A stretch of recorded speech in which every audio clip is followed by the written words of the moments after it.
Okay.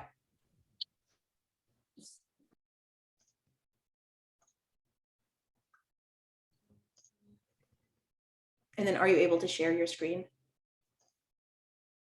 I am. 1 second here.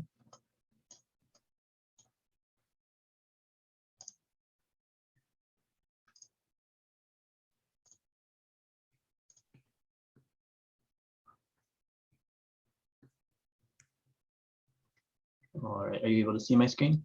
Yeah. Okay, and I'm just going to put up the next slide actually. It'll pull everywhere actually, so people can do that as they join. Of course, you were going to do something interactive with your talk.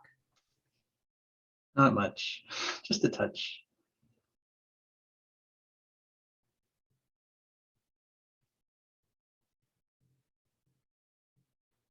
I don't know about you, but I've received like maybe 7 or 8 panicked emails from incoming fellows. We had a whole 2-hour panicked orientation yesterday. Yeah, everyone's very, very nervous. I know. I mean, I'm the most nervous, frankly.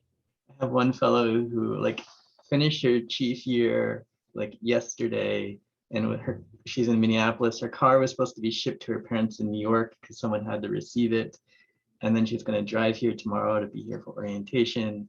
And then of course the car got delayed, and like she's like, nothing's going to work out. I'm going to miss everything. You should just tell her now she may as well not come because you won't graduate her. Yeah, it's over. It's if you don't show up on the first day. It's done before you even started. I have high standards. I can attest to that. Yes. No, I know someone's not going to have ACLS in time because he got COVID, blah, blah, blah. And it's just the amount of angst over all of this is. Yeah, I remember really, really freaking out about ACLS when I started at Columbia. Like we got there and they're like, oh yeah, you need this up to date. And it's like, oh, when's the next class? Oh, we have time in October. Yeah. That's usually how it goes.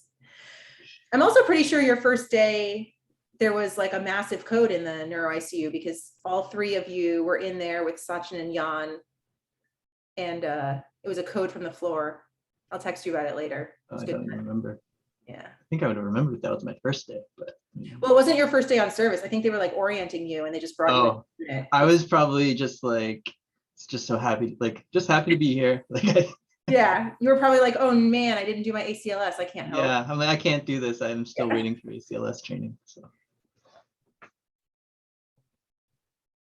I miss sort of like the casual hanging out in the ICU that used to happen at Columbia. Like I remember doing a trach in like shorts and a t-shirt and sandals. Just because I happened to be walking by and someone's like, hey, I want to do a trach. Yeah. The good old days when we just hung out in person. The good old days, yeah. Like there was probably coffee like in the room and yeah. Yeah. Different times. Yeah, the rounding with coffee on our wows was the only way I got through rounds back in the day. Evan, I'm going to let you decide when we start because I know we always start like 5 minutes late just to get everyone a chance to log on. We're at 35. Why don't you start the introductions, and by the time you're done, we should be good. Yeah, given all the stories I have to tell, it'll take me about 5 to 10 minutes. You know, you do what the disembodied voice tells you to do, okay? Oh, Dr. Gidwani, you're here. Hi, guys. Go ahead. Hi. All right. I'm going to introduce Dr. Nicholas Morris. He's an assistant professor in the Department of Neurology and the Program of Trauma at the University of Maryland School of Medicine. He is the program director for the Fellowship of Neurocritical Care. He is chair of the Resuscitation Committee there, and he's the associate director of the Shock Trauma Simulation Center. His CV reads like every parent's dream. He attended Yale University, he graduated magna cum laude, then he completed a post-bac pre-med program at Hopkins before going to medical school at Harvard. Then he did his internal medicine internship at Beth Israel Deaconess, followed by a neurology residency at Partners, and then did a fellowship at NYP, Columbia, and Cornell in neurocritical care, which is where I was lucky enough to learn from him. And that was all before he returned to Baltimore, where he has remained. And he has a myriad of research interests, including some things that really are not a big focus in the field of neurocritical care, including pain after subarachnoid hemorrhage, disparities in emergency neurology delivery. But he gave an excellent talk at the Neurocritical Care Society this past year on using stimulation to help both to teach and also to assess competency in emergency neurology. And he's received several awards and grants on the topic. And so we thought that he would be a perfect person to talk to us today. And he'll be talking about simulation solutions to neurological emergency care delivery deficiencies. Thanks, Nick. All right. Thanks for sparing the embarrassing stories. Hi, everyone. Thanks so much for having me. I'm really excited to come and virtually talk to you about really one of my favorite topics, and that's simulation in critical care. I'm really excited to talk to an audience of more general critical care and not neurologists, where I'm normally speaking, because you all in general have embraced simulation and have really taken this field a lot further than I could have imagined, and we're just kind of hoping to get there in the world of neurology. And I think neurocritical care is the right place to start, because we can take all the great work that you've done and add a little bit of the neuro flair to it. So I'm excited to do that. There is a little bit of interaction early in the talk, so if you haven't had a chance, please go to Poll Everywhere, or you can text from your phone, use your web browser, and there'll be just a couple of questions, hopefully to get some interest going. And then my only disclosure is that much of this work was funded through a Faculty Innovation and Education Award from the American Board of Psychiatry and Neurology. I did want to give a shout out and thank you to Neha, who I don't know if she's in the audience. But it's funny, Alex was remembering me on my first day. I remember Neha from my first day as a fellow at Columbia. She was working on a paper overnight in the fellows room, so she hadn't slept at all, and then she just walked out and just gave the most comprehensive, mind-blowing sort of boot camp in neurocritical care on the chalkboard there. And she's continued to serve as kind of an inspiration and a beacon of hope in our world, and she's really been wonderful for my career, so I appreciate that. And I'm so excited also to see Alex and Evan and kind of old friends and colleagues here. So let's get started. So we're going to start the talk at first by talking about some of the gaps in neurocritical care and emergency neurology care. We're then going to talk about how simulation can really be used as a magnifying glass to observe those gaps and try to figure out the reason why those gaps are happening. And then finally, ultimately, the goal is to bridge those gaps in care and provide better care to our patients, right? Get the right care to the right patient at the right time. So I just wanted to start out with a quick case question. And Alex has seen this before, but I know not everyone here is a neurologist, but I think many of you probably see your status in your units from time to time.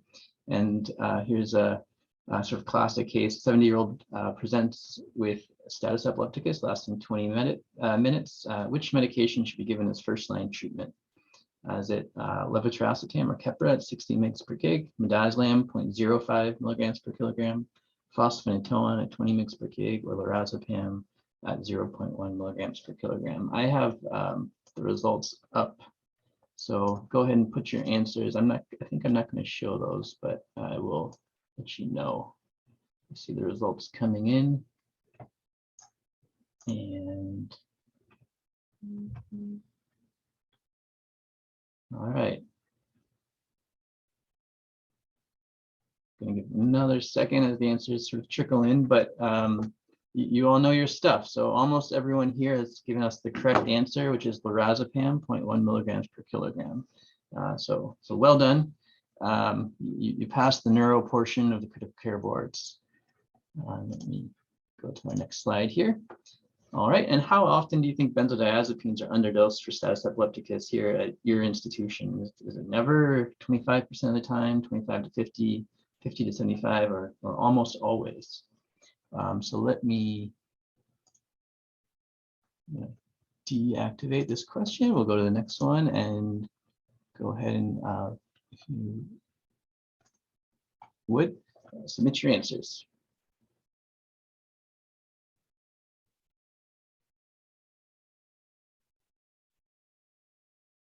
All right. I love this this question. The answers are streaming in, and right now we have 36% of the group says almost always, 45% of the group says 50 to 75% of the time, 9% of the group says 25 to 50% of the time, and then the remainder say less than 25% of the time. Okay.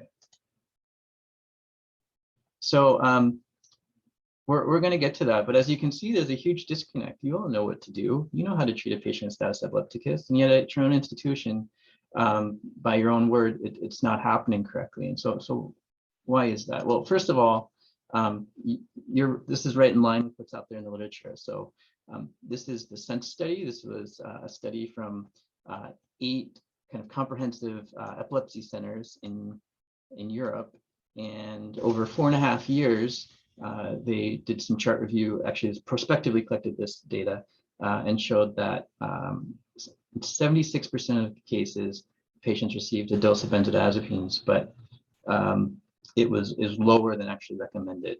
And therefore, 21% had unsuccessful treatment with first-line therapy. So perhaps not surprising. So underdosing rampant 76% of the time. Similar data from the ESET trial. So for those not as familiar, this was sort of our highest level evidence in status epilepticus for second-line seizure medications, and they required appropriate dosing of benzodiazepines prior to administration of one of those second-line medications. And as you can see here, the midazolam dosing and the lorazepam dosing, more patients received a dose that was below the recommended guidelines than actually received a guideline recommended dose, and it's pretty egregious for midazolam especially. All right, deficiencies like this are not unique to status epilepticus management. So the diagnosis of stroke, for instance, it's missed in the ED in over 20% of cases.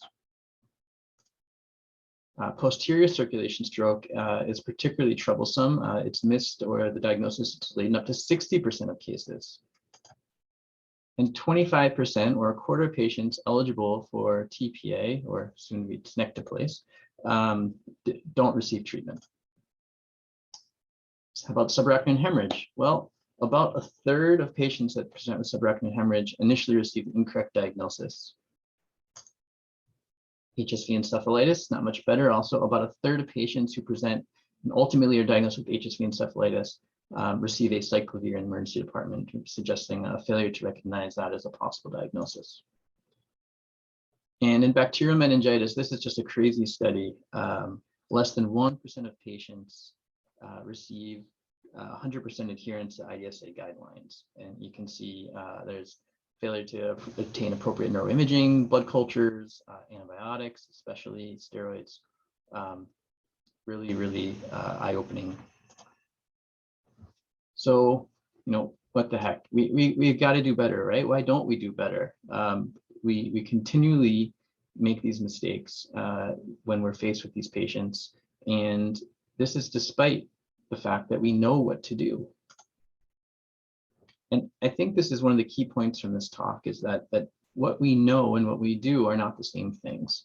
And George Miller knew this. So for those who are the educators in the group, we've seen this pyramid, and most of us have seen it by now. This is George Miller's pyramid, and his hypothesis was that in medical education, we spend way too much time testing what people know and not enough time testing what they actually do, or their proficiency.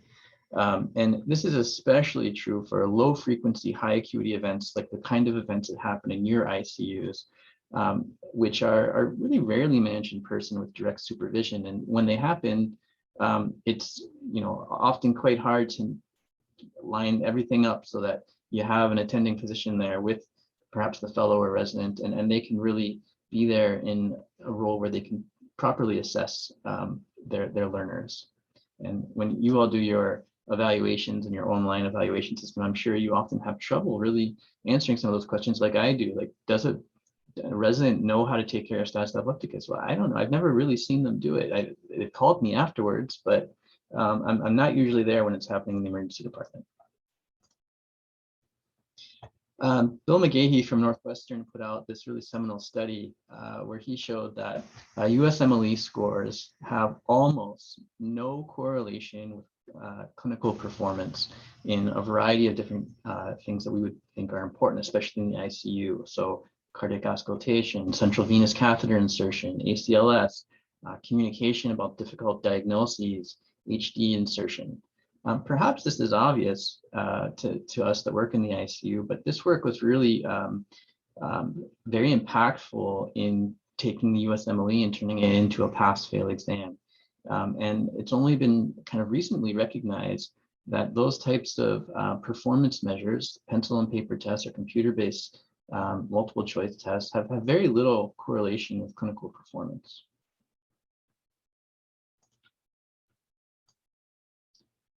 All right, so how can stimulation help solve this problem? How does it put the puzzle together, so to speak? Well, the first thing it does is it helps us observe some of these gaps. It helps us actually be there in the room when our learners are performing these critical actions in sick patients in a way where we don't need to worry about actually taking over care and being the one who perhaps ensures patient safety. Instead, we can be truly what we want to be sometimes, which is an educator, an observer, and an assessor of competence. But the first thing you really need to do if you're going to do that, if that's how you're going to use stimulation, is make sure that your stimulation is actually valid. And what do I mean by validity? Well, are you actually measuring what you're trying to measure, what you want to measure? I just want to take a little segue here and talk a little bit about validity and why I think it's so important, and use the NFL Scouting Combine as an example. So for those who aren't football fans, the NFL Scouting Combine is this giant production that's put on every year where all the best college players who might get drafted into the NFL come together and go through sort of a variety of different tests that will help evaluators decide how successful they'll be in the NFL. And most of those tests are sort of just physical skills that are really divorced from actually playing football. And so I want to present you some data from two different quarterbacks. Quarterback obviously is sort of the crown jewel of any football team, the most highly valued draft picks. And so these teams put lots and lots of money into these evaluations. And so here you have two quarterbacks that were at the NFL draft. These are actually in different years. Quarterback X, you can see, is really just sort of an athletic unicorn, as they might say. Incredibly fast 40-yard dash, super high vertical jump, very large broad jump.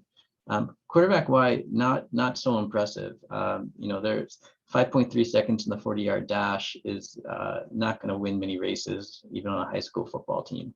Vertical jump, this is, as a former college athlete, I can tell you this is not very impressive.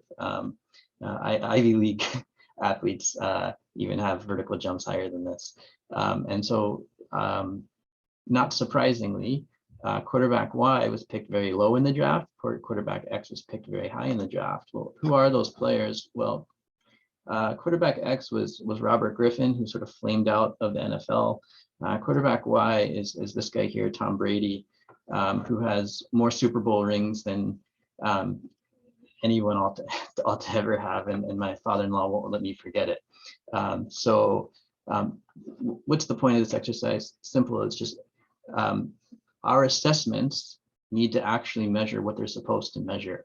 These vertical jump, 40-yard dash, they mean nothing in terms of success for an NFL quarterback. So if we're going to build medical assessments and simulation, we need to put a lot of thought and effort into developing valid assessments. So that's where we started here at Maryland. And this is some of our work that was published in Neurocritical Care last year. But the real work that went into this was started back in 2018, 2017, actually. We took the Neurocritical Care Society, ENLS, that's the Emergency Neurological Life Support Protocols, and sort of cross-reference them with the American Academy of Neurology Core Clerkship Curriculum Guidelines for emergencies to try to find, what are the major emergencies that we need to cover. We left a few out because we felt that these were either not well simulated in with high fidelity mannequin simulation, which is what we were using, or perhaps less central to our academic mission here. We had 3 authors create these cases. We all, at the time, this was before the ABPN neurocritical care certification, so we were all certified through the UCNS. We had all trained in stimulation case development through the Center for Medical Stimulation in Boston. And we had 3 different backgrounds. So I was from neurology, and my colleagues were from emergency medicine and internal medicine. We came up with critical action checklists. These were based on the ENLS checklist, and they were cross-referenced with relevant guidelines. So for instance, stroke management cross-line with the American Heart Association stroke guidelines. The cases and checklists were then reviewed by the 3 authors. We came to consensus. We sent them out for a second round of review to institutional content experts here. So for instance, we reach out to colleagues in vascular neurology, epilepsy, et cetera. And then finally, a third round of review was some external validation through a neurocritical care attending with extensive simulation experience. That was our colleague, David Lerner, who's now at Leahy Clinic.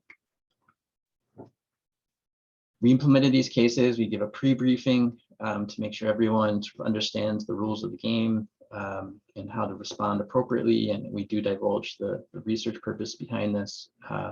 We execute the cases according to case scripts. There's operator training. We use a nurse embedded participant who is able to sort of extract some of the clinical reasoning out of the participants that we use in our checklist scoring. And then we rate the patients according to checklists, but also with global rating scales. And we debrief. And we debrief according to the debriefing with good judgment model, which I'm going to talk about in just a bit. So here's what we've done so far in the Shock Trauma Center, Sim Center in Maryland. We've had 102 participants. These are all trainees that have come through the neuro ICU, which for us is neurosurgery residents, neurology residents, and critical care fellows from all disciplines. So that's something that's somewhat unique from our program is that we don't just have neurocritical care fellows as the primary fellow in our unit. We have critical care fellows from all disciplines. And we try to get them all through the Sim Center. And you can see in general, these are very well received. So participants feel that they're very satisfied with this curriculum. They think it's pretty darn realistic, a 6 out of 7. They do get emotionally engaged in the various cases, and they find the difficulty to be appropriate, not too easy, not too difficult. So I think we did a fairly decent job of designing these cases. And we've been running 6 cases, more or less, for the last 4 years or so. I wanted to share some of the data that we have from running those cases and how we use that to really find the gaps in care. And I think one important thing is the gaps in care, although some are very generalizable, some are not, some are institutional. And there may be different areas that need attention at different institutions. So this is our data. And what you can see here is this was a case of refractory status epilepticus due to viral encephalitis. And my colleague, former fellow and now colleague, Melissa Pragakis, has been writing this up, and it's currently under revision at Neurology Education Journal. And you can see our trainees are a little better at properly dosing benzodiazepines, and probably that's because that's a major point of emphasis when we have them in the neuro ICU, and they usually do these simulations as part of that rotation. They're actually very good at properly dosing second-line seizure medicines, 97%. But they start to break down when we get to sort of our third-line agents, our anesthetic agents, of how to dose those. We think that these are valid findings because there's different ways to show that, but one thing we've shown is that there is some correlation with level of training. So if we break these down into real experts, so we had neurocritical care attendings complete these simulations versus sort of not intermediates versus novices. So these would be sort of the neurosurgery interns, and we've had some neurology sub-Is who are in the neuro ICU do this as well. You can see that there's clearly an effective level of training on performance, which is just one bit of evidence towards the validity of these findings.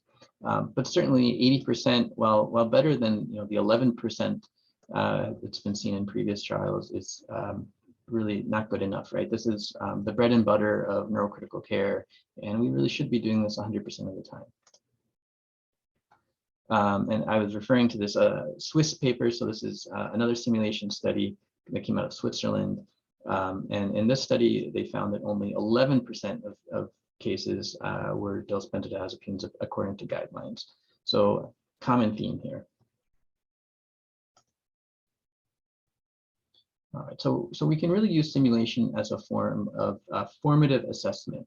And formative assessment, again, is a type of assessment with the goal of improving performance. It's not summative assessment, which is sort of the high stakes exam to determine whether someone is ready to move on in their training to the next level, or perhaps function independently as a physician. But this is assessment with the express goal of trying to improve performance. So in this case, we can use simulation to show that there's a gap in care, that benzodiazepines are underdosed in status epilepticus. We then turn to the debriefing. The debriefing is really where the learning happens and the change in behavior. And so there's 3 different parts to the debriefing. And this is all work that comes from Jenny Rudolph, who's one of the real leaders in medical simulation, based out of the Center for Medical Simulation in Boston. And those 3 parts that we really focus on here are providing feedback about the performance gap, investigating the basis for that gap, and then helping to close that gap through discussion and didactics. This sort of model, this 4-step model of simulation debriefing is really based on a lot of social and cognitive research, as well as the extensive experience of the group from the Center for Medical Simulation in Boston. So how do we give feedback here? We subscribe to the debriefing with good judgment model. In this model, really, it all starts with this sort of basic assumption that everyone here that's participating in the activities is intelligent and capable, cares about what they're doing, wants to improve. We try to really make sure that there's psychological safety for people to kind of express exactly where things went wrong, why. And in this model, what we're trying to really do is get to the trainees' so-called frames. And these are sort of the knowledge, assumptions, and feelings that drive their actions. And we do this through a stance of sort of genuine curiosity about the trainees' frame. So it's the debriefer, the facilitator's job to figure out what is driving the behavior, because it's usually not a lack of knowledge. That's what's really clear in many cases. It's not that people don't know. It's something else that's preventing them from doing the right thing.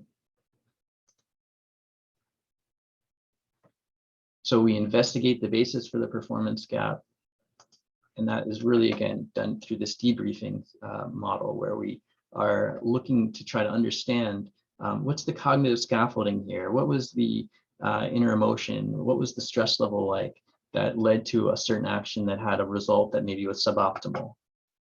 And in doing so, if we can change those initial frames, again, those knowledge, assumptions, and feelings that are driving actions, we think we can change the actions and lead to a better result. So let's put this together a little bit in this model and use our example case of status epilepticus. So one frame that we often hear of, okay, well, why, you knew that the recommended dose is 4 milligrams of Ativan, but you gave 1 milligram and the patient kept seizing. Why didn't you give the full dose? And we may hear, well, I know that benzodiazepines cause respiratory depression. That's something I really know. And this one time I gave 2 milligrams of Ativan to a patient before they were going down to MRI, and they had to cancel the scan, and the patient almost got intubated because they weren't ventilating well enough. And that was embarrassing for me. And I learned my lesson that, I need to be very ginger with benzodiazepine administration. So in short, the status dose is really high, right? Because it's 0.1 milligrams per kilogram, and I'm worried I'm going to cause respiratory compromise. So what are my actions as this learner? Well, I underdosed the benzodiazepine.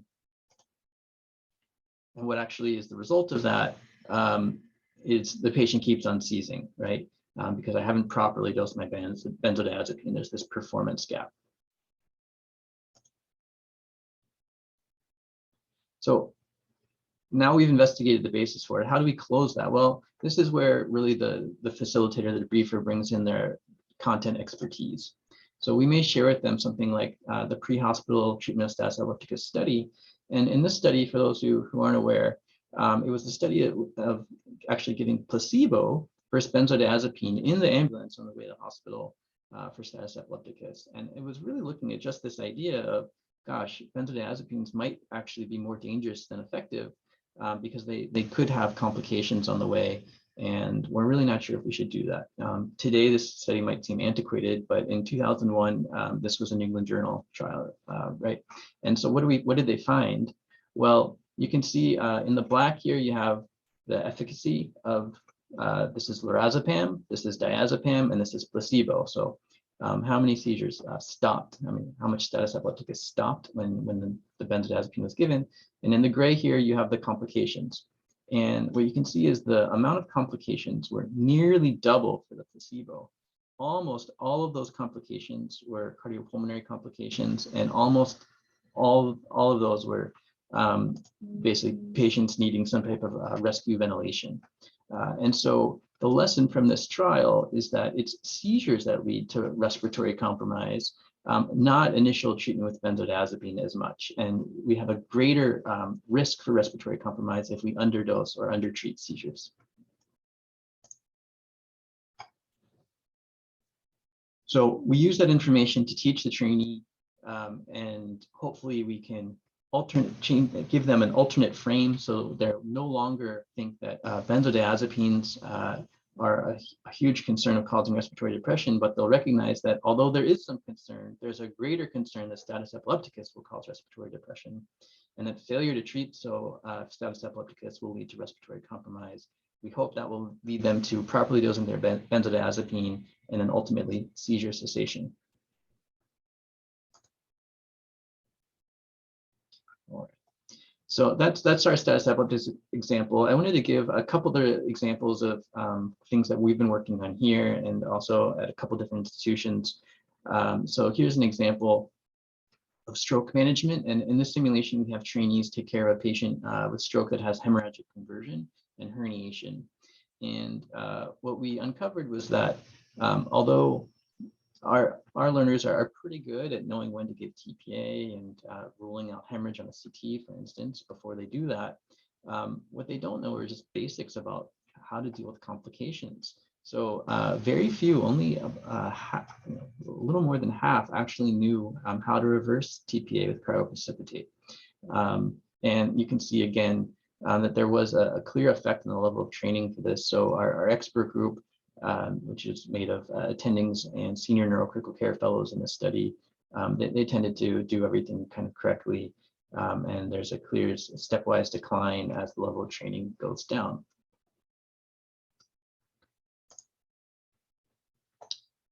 This is another simulation we recently got published in Resuscitation Plus. And this is looking at post-cardiac arrest care. So obviously a lot of work in simulation is focused on ACLS and cardiac arrest, but very little is actually looked at the post-cardiac arrest setting. And in this study, what we uncovered was that our trainees who take care of a lot of post-arrest patients, they know some basics. So I want to point out, we did this work before the TTM2 was published. So I think regardless of your thoughts about whether patients should be cooled or not at this setting, at this time of this study, TTM really was standard of care and was recommended in all the guidelines. And you see about 80% of our trainees started TTM, but very few of them thought about doing anti-shivering treatment, for instance. And I think this is really insightful. Fabio Taccone has a wonderful paper on what he calls high quality TTM. And I think as TTM is normally started by trainees at night in the ICU, and perhaps it's up to the attending who comes in the morning to recognize shivering or start anti-shivering prophylaxis. This is probably an opportunity that I think is more generalizable if you are using TTM to make sure that we're really educating our trainees on anti-shivering management. And then another thing that I think is often overlooked in post-cardiac arrest care management is avoiding hyperoxia. And this is something that really our trainees struggled with. You can see only 16% turned down the FiO2 on the ventilator when it was set at 100% in the post-cardiac arrest setting.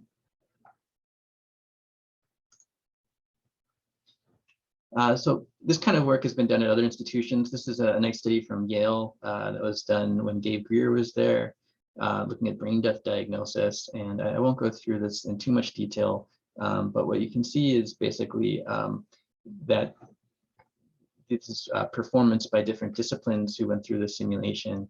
And you can see there's just a lot of room for improvement by everybody in performing the clinical exam and apnea testing.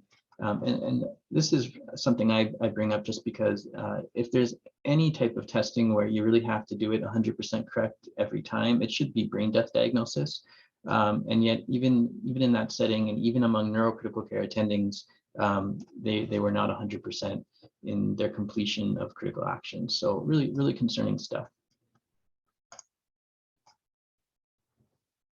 Now we started to get to a little bit more of the why is this happening, the investigation part of this. And this is a study that we presented at the Neurocritical Care Society meeting last October.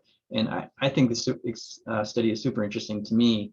We allow our trainees to really do anything that they would normally do to take care of a patient when they're in the sim center with us. And so more and more trainees are turning to their smartphones, right, for answers. And what we found is that at least half of our trainees are taking out their smartphones and using them during their simulated cases. And up to almost a third of cases of the time, they're getting the wrong answer. So that's really, really concerning that they're actually using a resource and getting the wrong answer. And you can see it that experts, so these are attendings, and fellows, they almost always get the right answer because they probably know what the resources are and where they should go. Beginners actually do fairly well. They don't get the wrong answer too often.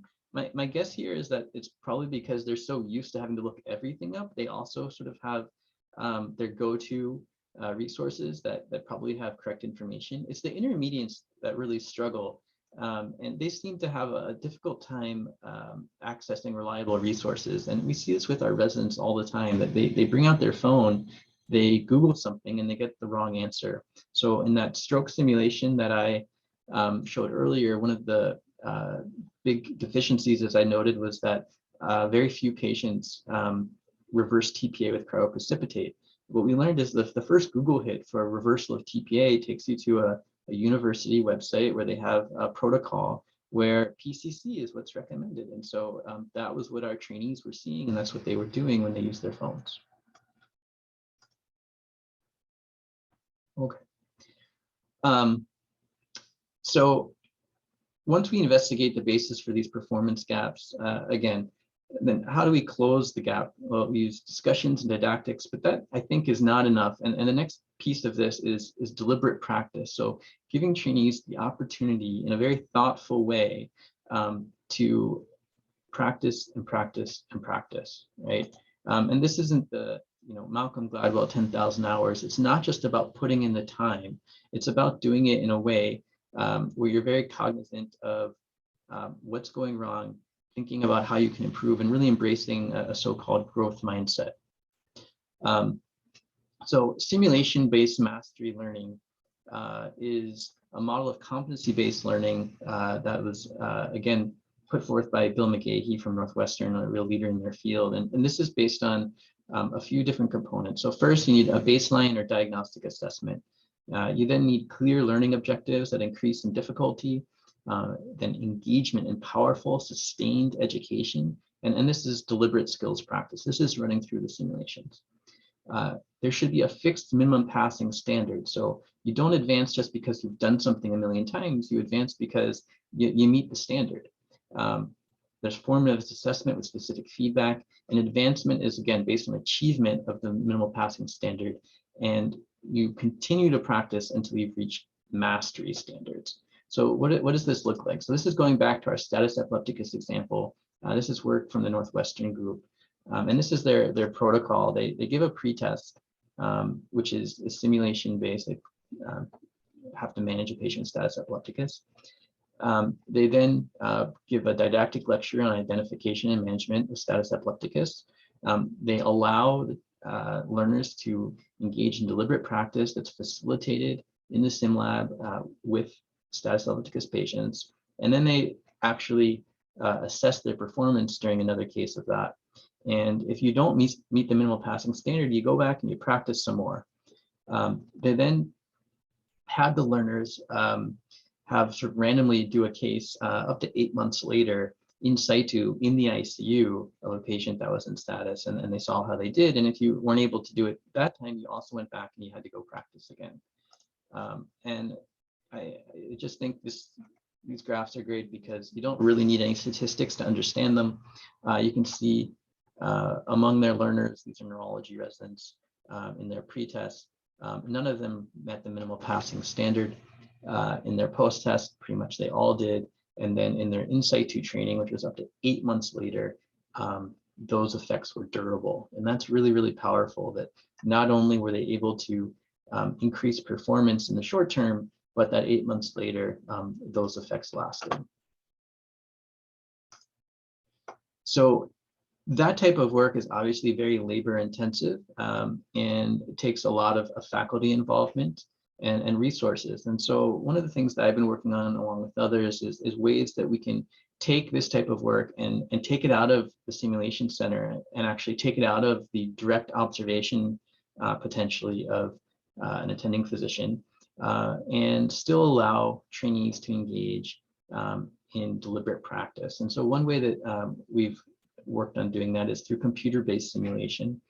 So this is some work that we've done with the Neurocritical Repair Society, and in their latest version of the Emergency Neurological Life Support certification program, we've helped develop simulations that are computer-based, and this one is a woman with status epilepticus, so I had trouble getting the video going, but this is an opportunity, I think, that has really not been taken advantage of much in any of much of simulation for learners to practice care of really low volume, high acuity events and do it on a regular basis with some feedback in a way that's not so resource intensive to a given institution. So I'm excited about the prospects for this. If you do this course, the sim, I admit, is a bit clunky and it's not as smooth as we had hoped, and I hope that future iterations will be better. But I think we've kind of proven the concept that this is a possibility and something that we can build on. Other ways that you may use simulation is formative assessment. So to close these performance gaps, there's this really nice paper came out of neurology recently on the use of cognitive aids. So they developed this status epilepticus treatment card, pocket card. They had 22 teams go through simulated cases of status epilepticus with or without the card. And they showed that the time to rescue therapy, the time to benzodiazepine administration was significantly decreased for those that had the card. So this is also a way that you can study your interventions, not just kind of promote the right behavior, but also study interventions to try to help close performance gaps. And I want to take the last few minutes here to talk a little bit about what I think is a roadmap to success in how we can use simulation to improve performance. And this is the story of simulation in ACLS for in-hospital cardiac arrest. So this was work from the University of Chicago when Benabella was there with Lance Becker. And I think probably not surprising to this group, these are from real patients. This is not simulated patient data. This is from real patients, that there was a huge gap in care in cardiac arrest. So you can see that the performance of just standard CPR and ventilations was sort of woefully out of whack, did not line up with AHA guidelines. Similarly, Diane Wayne, who is the internal medicine residency director at Northwestern, was getting feedback from her nurses that the ACLS course they gave the residents was not preparing them to act as code leaders. So she helped develop this 8-hour ACLS curriculum using stimulation. It was later changed down to a 6-hour curriculum. They had all second and third year internal medicine residents take part, and it was designed to boost their skills in management of in-hospital cardiac arrest. They used a so-called waitlist design. So all residents got the training, but they went through it at different times. And this allowed them to do some comparisons. So you can see half the residents, they all did a baseline test. Half the residents did the curriculum at first, and then the second half did it later in the year. And all residents, again, took the baseline test, this interim test, and the final test. And you can see after the first training, the test was a simulation-based test where, again, they were looking for sort of critical actions in ACLS. So did you appropriately give epinephrine, for instance, when indicated, or defibrillate when indicated? You can see that after the first learning session where sort of this group A got trained, but group B didn't, group A did much, much better than group B on the test. And then 3 months later, after group B was trained, you can see that they basically reached the standard of group A, but also that group A had very little decay in their knowledge or performance from occasion 2 to occasion 3. And then they actually then took this work and they looked at performance in real in-hospital cardiac arrest among simulation trained residents and those traditionally trained, because they started this at a certain time when some of the residents weren't trained. They looked at these events and they saw that those that were trained adhered to ACLS guidelines 68% of the time compared to 44%. And again, these are in real in-hospital cardiac arrest. So ACLS adherence was greatly increased by simulation training as opposed to their traditional training model. The same group has done really substantial work in critical illness. So this is a great example of how they've used stimulation to reduce bloodstream infections, catheter-related bloodstream infections. You can see they had a simulation training program in the medical ICU. They had a comparison ICU, which was a surgical ICU. And you can see basically over time their rates of collapses. And then after this training period, where from then on the MICU was getting regular simulation-based central line training, the rates of collapses went down substantially, but that did not happen in the comparison ICU. I think this work is generalizable. This is, I'm blanking now on which hospital in New York, and I'll be embarrassed if it's yours, but this was a study from CHEST, where it's basically the same type of design, MICU versus SICU training implemented in one unit but not the other, and in the post-intervention period, a great decline in collapses in the MICU but not in the surgical ICU. And the group in Northwestern has shown this is actually cost effective. So in their study, there were nearly 10, they call it CRBSIs. We here in Maryland, we call it CLABSI. I think CLABSI is a little easier to roll off the tongue, so I'll say CLABSI were prevented among the MICU patients. In the year after the invention, they estimated that this savings was about $82,000, and that was in 2008, and up to 14 additional hospital days. And you can see the net annual savings by reducing, having 10 less central line infections per year was about $700,000. The cost of the simulation-based education was a little over $100,000. So nearly a 7-to-1 rate of return, suggesting the cost effectiveness of simulation-based training. We're not there yet in neurocritical care. And this is obviously, I think, some of the absolute pinnacle work in simulation in healthcare.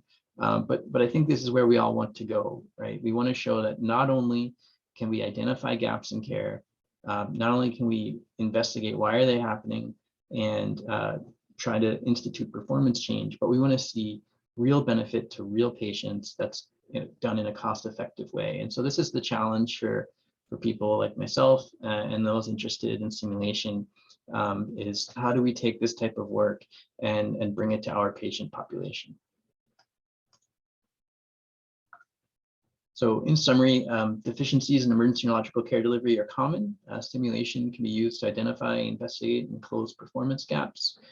Stimulation initiatives, I think, can be generalizable, and they may even be cost effective. I want to thank my SIM team.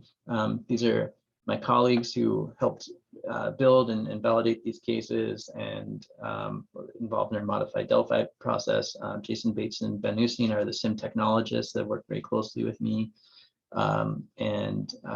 Greg Gilbert has helped us with statistics. Melissa Pergakis she was in these studies as a fellow, and now she works side by side with me. And it's always the dream of any educator to really help someone find their passion. And Afra Ali is an emergency medicine physician and a wonderful educator who has helped us with some of the simulation work. And then lastly, I just want to point out to the fellows and residents that this type of work takes time. I'm still getting started. I feel like in my career, I'm just hitting the 6-year mark. My daughter was born my first week on service. There she is, kind of reading our green journal there. This was this year at the holiday time. And you notice those references were very recent. So it takes a long time to do this work. And one way that we can accelerate that is by collaborating across institutions. Because we don't have a lot of learners necessarily, for instance, in the neurology department or even in all critical care, to really have the statistical power to do really impressive work. I think the future is in collaboration, and I hope people out there would contact me and find ways to collaborate and how we can push stimulation in critical care forward. And that's all I have, and I'm happy to take any questions, and I hope you enjoyed.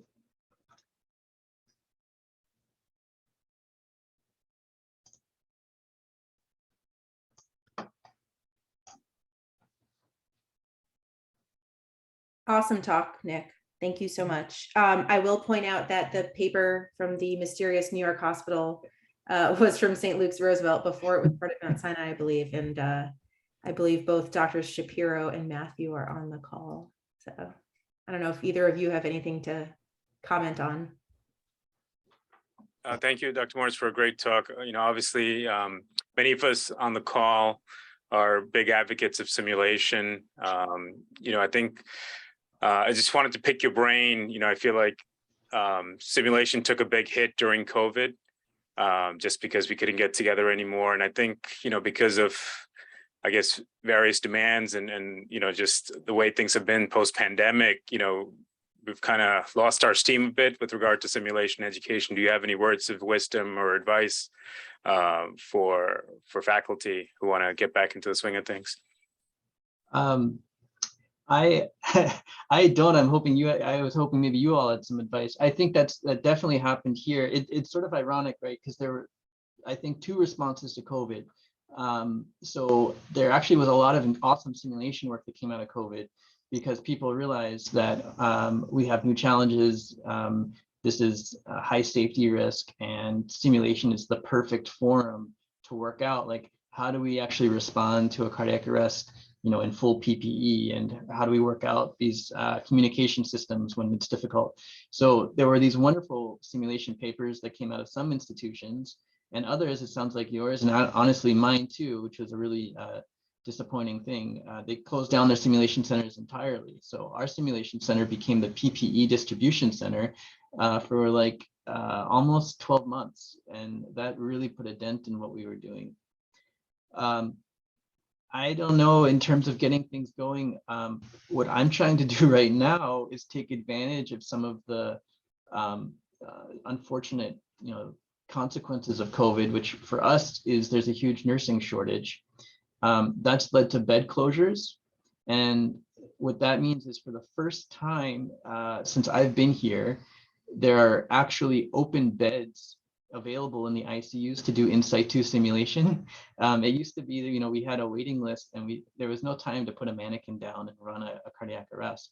But we've had several beds open every day around the hospital where those are available. And so I'm sure someday that will change, but in the meantime, we're building up an in situ simulation program.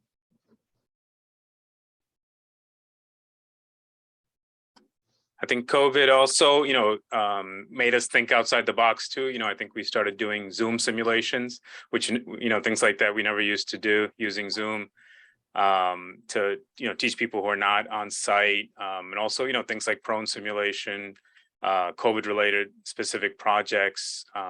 So I think, we're still continuing to do what we do. But I think with regard to, your nice talk on research, and advancing simulation in healthcare, I think that's what we need to kind of get back on the horse. So thanks for your inspiring talk. Yeah, I think the Zoom lesson, I think, also is an important one. So there's been some really nice simulation work that came out of NYU in adapting to telemedicine and they actually were doing sort of Zoom simulations of taking care of a patient over Zoom. And then the other piece of that, I think, is we all spend more time at our computers now. And I think there is a role probably for computer-based simulation. And that's something I'm trying to explore.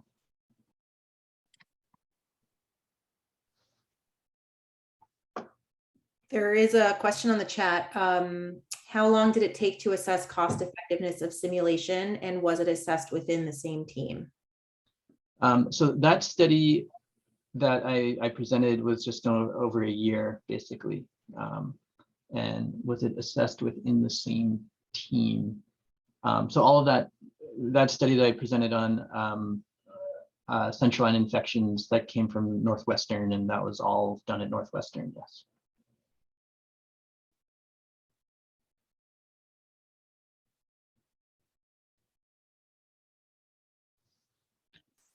Thank you so much for that, Dr. Morris. Really robustly conducted, rigorously researched background and evidence on the use of simulation. Amazing. You really made this quite a science. Thank you. Thank you. It's very flattering. I think one of the unfortunate things I think that's happened is a lot of well-meaning people have done such a good job of implementing simulation within their own institution that they haven't done maybe quite enough to make sure that those lessons are generalizable and can be used by others, and that there's real data backing it up. And so that I know I have a lot of colleagues who are really struggling to get simulation embraced at their institutions. And so there's this disconnect between sort of the believers and the non-believers, and nowhere is that greater than in neurology, where really people have avoided simulation for years.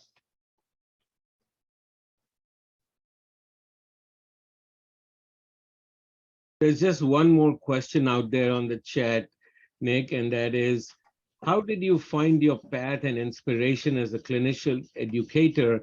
How do you balance your time between service, simulation, and all this amazing education research? Thanks, Nate.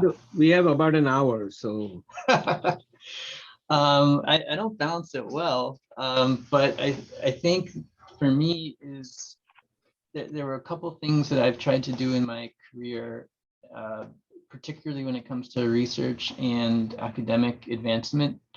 And one is simple, is I've tried to focus on what I'm interested in, right? I don't want to get involved in things that don't bring me joy, as they say.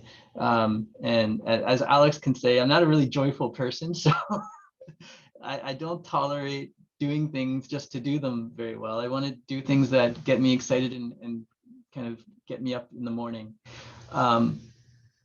Having said that, I've also tried to identify areas where other people don't seem as interested, and use those as opportunities to push things forward and become a leader. And I think those opportunities are, they're everywhere if you look for them. But you have to sort of take a step back and survey the land. We don't need another neurointensivist, in my personal opinion, without a very robust scientific background to study delayed cerebral ischemia after subarachnoid hemorrhage. I mean, everyone's doing that. I'm not doing it particularly well, but I don't think I could do any better. But what I can do is bring light to different areas of the field that are being, in my opinion, ignored, like pain after subarachnoid hemorrhage or simulation education. And then I think the third part is simple, is that if you can try to do all of these things together, it's a way to save time. So if you love education and you also want to do research, then research your education work, right? And so when I do the stims, what we have it set up is I do, there's 4 hours every 2 weeks in the sim center, and we do 2 learners at a time. So each gets 2 hours of time. They go through 3 cases, and they'll have one-on-one time with me. That's a lot of time, but from their perspective, they're there to learn. They get debriefing on each case with me. I'm there to debrief, but I'm also there to collect data. And that way I can kind of combine those 2 passions and use my time more efficiently. Thank you. So there you have it. Focus on areas that are relatively underserved, underexplored. Focus on what makes you happy and combine your interests to leverage the time and the effort. Thank you so much, Dr. Mohammed. We are on to our next meeting at 2 p.m. What a pleasure to have you. And we're going to have you back to report further on the work that you are doing. I would love to do that. Thank Hopefully we'll do it in person one day. I'm all for it. You know, the other thing that Dr. Matthew was talking about, you know, leveraging Zoom, what we've been able to do with leveraging Zoom is, you know, we used to have a room that would accommodate maybe 40, 50 people, but now we are able to accommodate 500 people or whatever the license is for. And it doesn't matter. It's now we've expanded into global critical care that's led by Cappy Lay and so on. So the hybrid opportunities are coming next. So now in person and on Zoom, this is a very interesting time in our lives. Thank you. Thank you so much for having me. I really appreciate it. And it's so great to see familiar faces. So Pleasure. Okay. Take care. Love the kids. Beautiful kids. thank you.